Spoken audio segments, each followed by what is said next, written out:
तक इस पूरे वर्ल्ड में इस्लाम रहेगा ऐसे कन्हैया लाल बनते रहेंगे। और मैं किसी मौलाना मदनी से नहीं डरता, जिसके माई के लाल में दम है मेरा एक बाल पाड़ के दिखाए।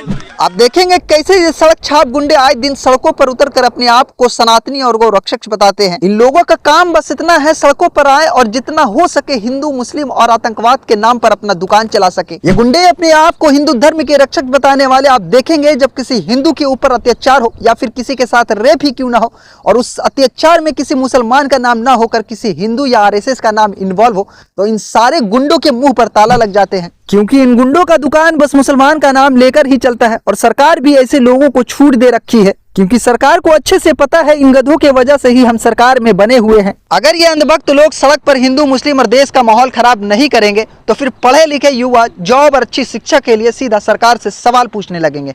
इसीलिए सरकार इन गधों को, इन अंधभक्तों को ऐसा करने के लिए छूट दे रखे हैं। आपको बता दें, बीजेपी सरकार में आने से पहले बीजेपी का ये दावा था हमारी सरकार बनते ही गाय की हत्या पर रोक लगा दी जाएगी। सरकार का संकल्प है न गौ माता को कटने देंगे, न गौ माता को कहीं पे अनावश्यक रूप से विचरने देंगे।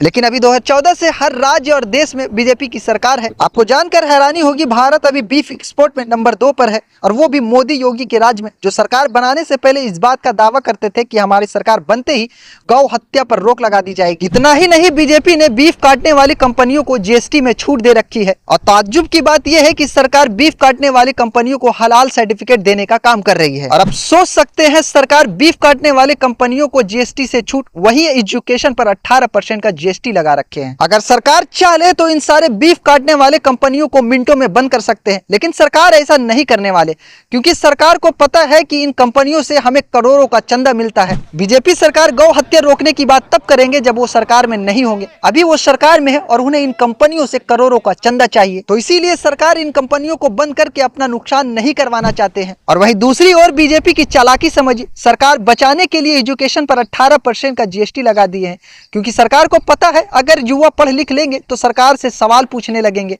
इसीलिए सरकार एजुकेशन पर 18% का जीएसटी लगा बैठे हैं। सरकार का सीधा फंडा, ना कोई पढ़ेगा और ना ही कोई सरकार से सवाल पूछेगा। लेकिन फिर भी सड़क छाप गुंडे गाय हत्या के ऊपर सरकार से सवाल पूछने के बजाय छोटे मोटे गौ तस्करों को पकड़कर अपने आप को हिंदू सनातनी बताते हैं। इन बीजेपी अनभक्तों की इतनी हिम्मत नहीं है कि सरकार से पूछ सके अब तक गौ हत्या पर रोक क्यों नहीं लगी। बस इन अनभक्तों को हिंदू मुस्लिम के नाम पर अपनी दुकानें चलाने हैं और बीजेपी को अपना सरकार चलाना है। इसीलिए सिस्टम इन सारे मुद्दों पर अब तक चुप है। इन सारे मुद्दों पर आपकी क्या राय है, कमेंट कर अपनी राय जरूर दे। मिलते हैं अगली वीडियो में, तब तक के लिए जय हिंद दोस्तों।